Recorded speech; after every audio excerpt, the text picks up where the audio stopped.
The 28th Battalion, also known as the Maori Battalion, was a formidable force within the New Zealand 2nd Division during World War II. Comprising 900 men of Maori descent, the battalion was widely considered to be one of the most courageous and tenacious units within the British Army.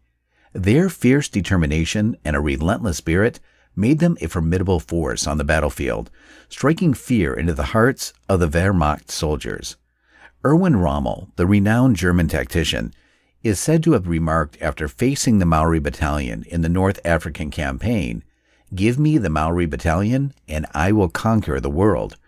Though this statement is likely apocryphal and can be attributed to his Chief of Staff General Siegfried Westphal at a 1972 Africa Corps reunion dinner, Rommel's respect for the Maori troops is well documented. In his memoirs, he recounts the Maori troops as among the elite of the British Army and expresses his wish that they had been captured and held in prison camps instead of facing his forces on the battlefield.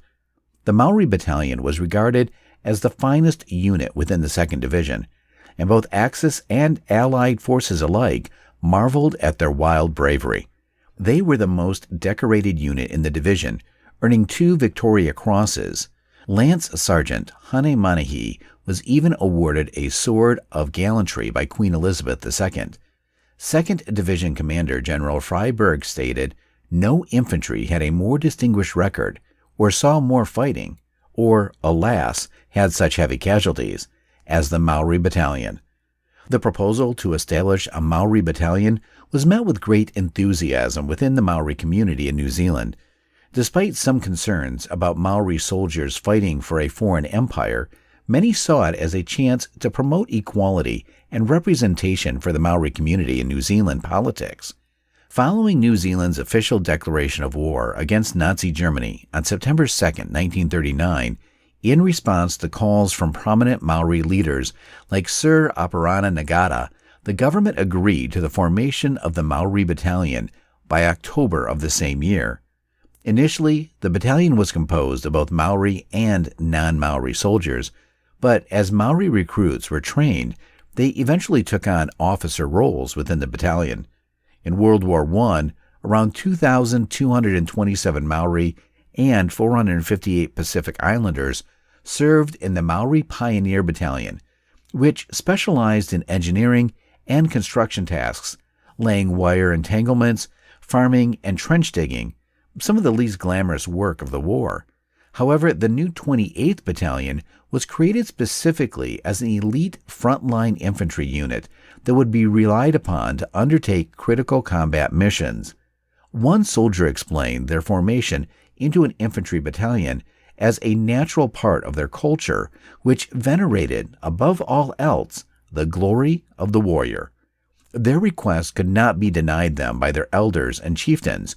All their long history had been steeped in the religion of war, and the training of the Maori child from his infancy to manhood was aimed at the perfection of the warrior class, while to die in the pursuit of the war god Tumatatanga was a sacred duty and a manly death. The Maori mix many of their cultural traditions and practices with those of the New Zealand Army. The British officers noted that their communal and brotherly way of life made them naturally adapted to camp life, in which people ate, slept, and worked together, holding many objects in common. Selected officers and NCOs began training at Trentham in November 1939, and the battalion first assembled at Palmerston North on 26 January 1940. On 2nd of May 1940, after 3 months of training, the Maori Battalion's main body left Wellington with the second echelon of 2nd New Zealand Expeditionary Forces aboard the luxury liner Aquitania. The Maori Battalion usually had around 700 to 750 men, divided into 5 companies, 4 rifle companies of about 125 men each, and a headquarters company of around 200 men. Each company was commanded by a major or captain.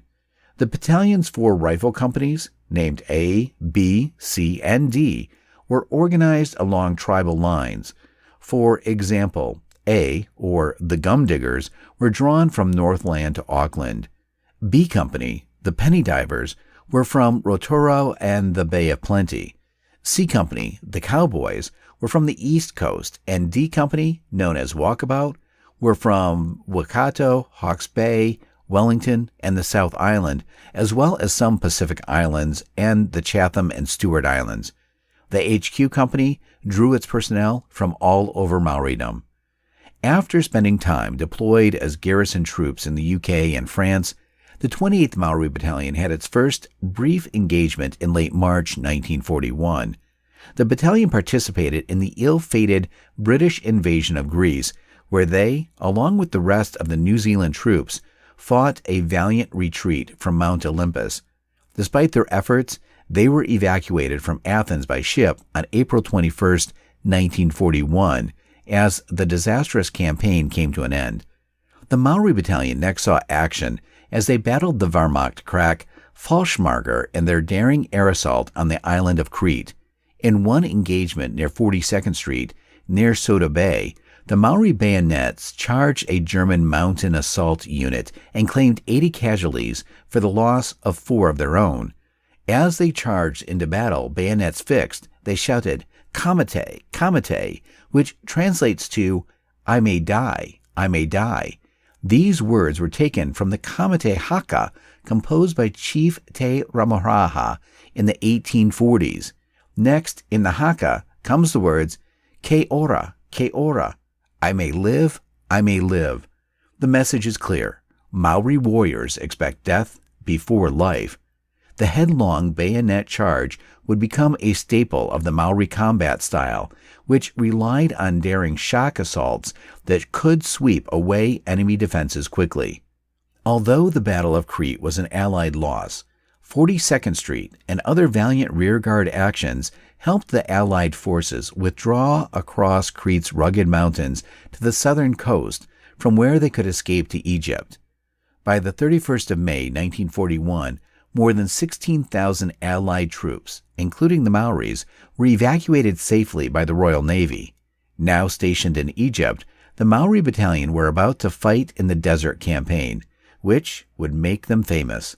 Moving to Syria to spend time guarding a possible German invasion from the north, the Maori Battalion rejoined the British 8th Army in the Western Desert on the 14th of June, 1942. By the 26th of June, they were rushed into the line at Minkar Kaim. They swiftly found themselves surrounded by Rommel's 21st Panzer Division and were forced to break out of German lines in a 160-kilometer dash back to the safety of the Alamein line. Soon, an obscure railway station called El Alamein was to enter history as the scene of the decisive battle of the Desert War. The 8th Army's offensive began on the 23rd of October, 1942, with a massive artillery barrage, but Axis forces held firm. A second thrust on the 2nd of November cost the Maori Battalion 100 casualties. When his defenses were breached elsewhere, Rommel was forced to withdraw. The desert stalemate turned into a headlong pursuit. On the 23rd of January, 1943, the Maori Battalion became the second New Zealand unit to enter Tripoli, 2,250 kilometers to the west of El Alamein. On the 1st of March, 1943, the Maori Battalion helped beat off a determined German counterattack at Medellin in Tunisia. The New Zealanders' next task was a sweeping left hook inland to seize Tobaga Gap and outflank the enemy's Mareth line. The battalion's objectives were Point 209 and a foothill the Maori named Hikurangi. Led by Captain Peter Abater, C Company seized the latter on 26 of March and held it throughout a night of desperate counterattacks from Panzer Grenadiers. Point 209 fell the next day, with 231 German prisoners taken. The Maori Battalion had suffered almost 100 casualties, including 22 dead. Among the fallen was 2nd Lieutenant T. Moanawi Akiwa Nagaramu, who inspired leadership would earn him a posthumous Victoria Cross. Leading his men up the hill into hand-to-hand fighting, he held it against ruthless German counterattacks, finally falling in the morning as reinforcements were arriving. The London Gazette reports he was, quote, killed on his feet, defiantly facing the enemy with his Tommy gun at his hip. As he fell, he came to rest almost on top of those of the enemy who had fallen. the number of whom survived testified to his outstanding courage and fortitude. Back home in New Zealand, Negaramu was hailed as a hero, and more than 7,000 people attended a celebratory event for his VC, described by the commentator as one of the greatest Maori assemblies of the century. Next up for the tireless 28th Battalion was the 200-meter-high rock fortress of Takrouna, held by Italian and German troops. It blocked the 8th Army's drive towards Tunis.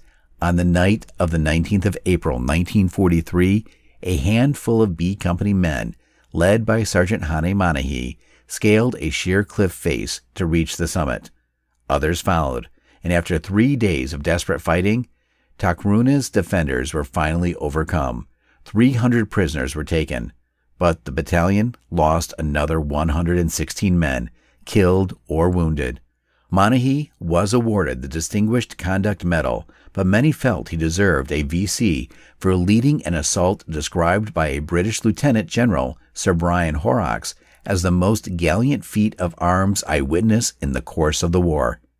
On the 13th of May, 1943, Axis resistance in North Africa collapsed, leading to the surrender of 238,000 German and Italian troops. 2 days later, the New Zealanders began the almost 3,000-kilometer trek back to their base in Egypt. 18 months of desert warfare had cemented the Maori Battalion's reputation as some of the finest shock infantry in the world. Between their battles and soldierly duties, the men of the 28th Battalion had ample time to bond and enjoy themselves. In the words of Second Lieutenant Waka, to laze around doing nothing, to walk around without fear of getting blown sky high by shells, to sleep above ground in a comfortable bed, to sit at a table and eat every kind of delicious food, to drink beer by the any amount you like, to know there's not a German within 50 miles of one, all these things seem to make life almost a dream.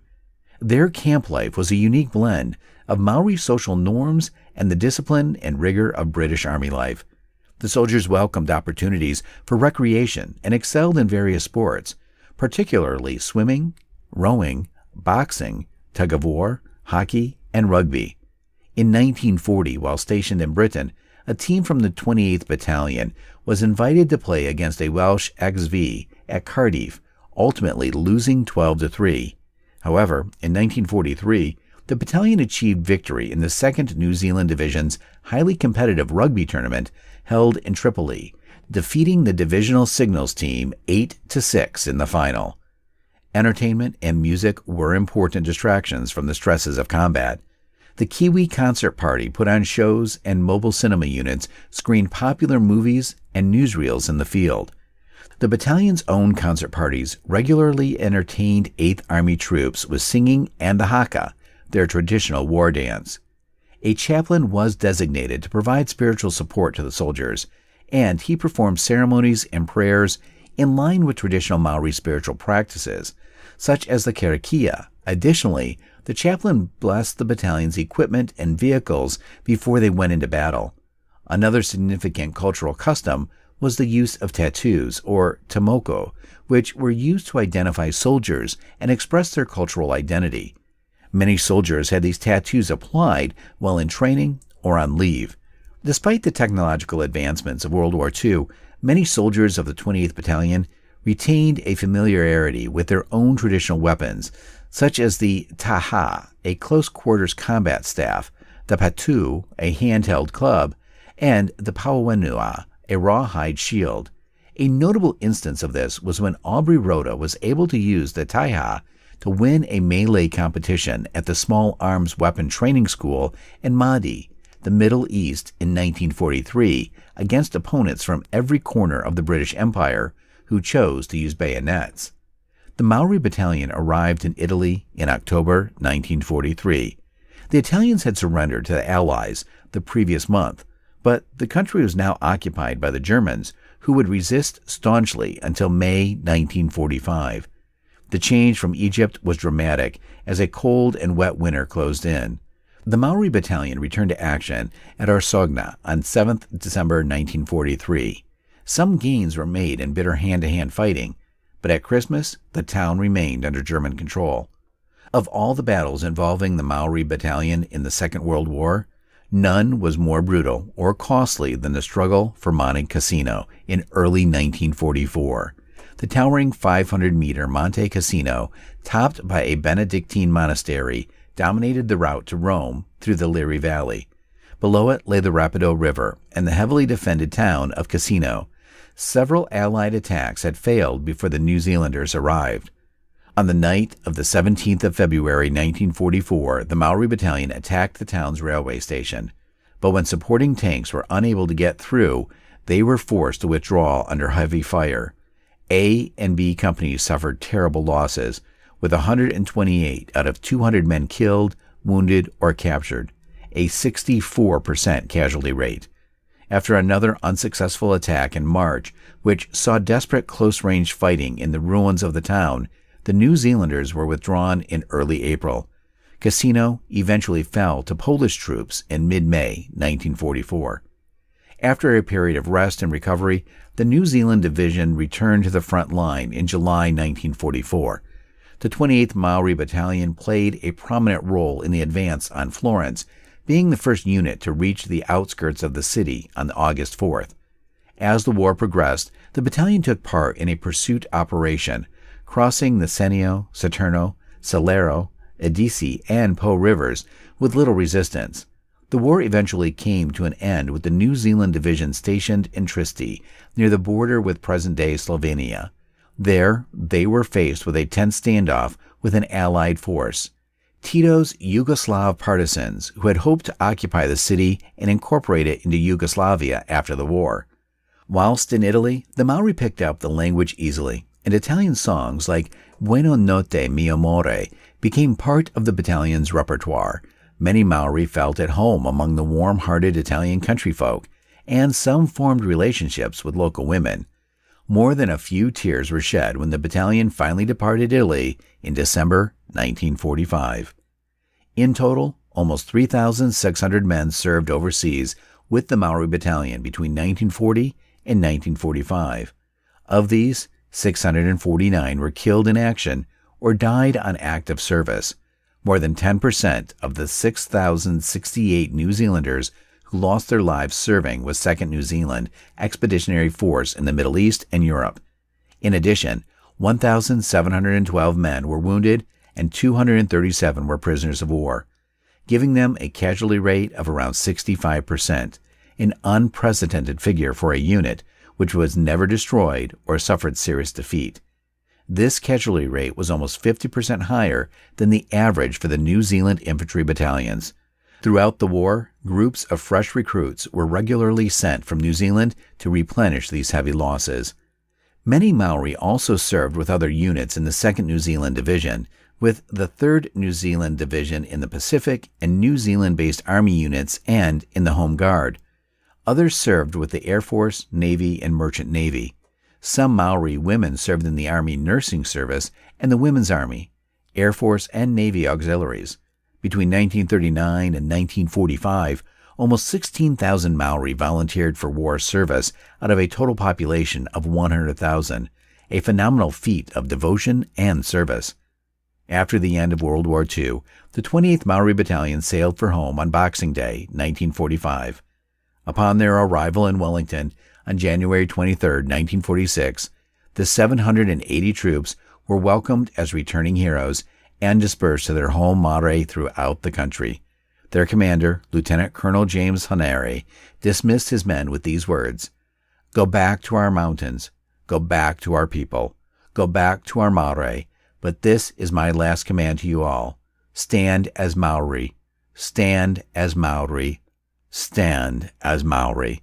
The Maori community had lost many young men, and many more would leave their communities in search of work opportunities in the cities, changing the fabric of Maori society forever.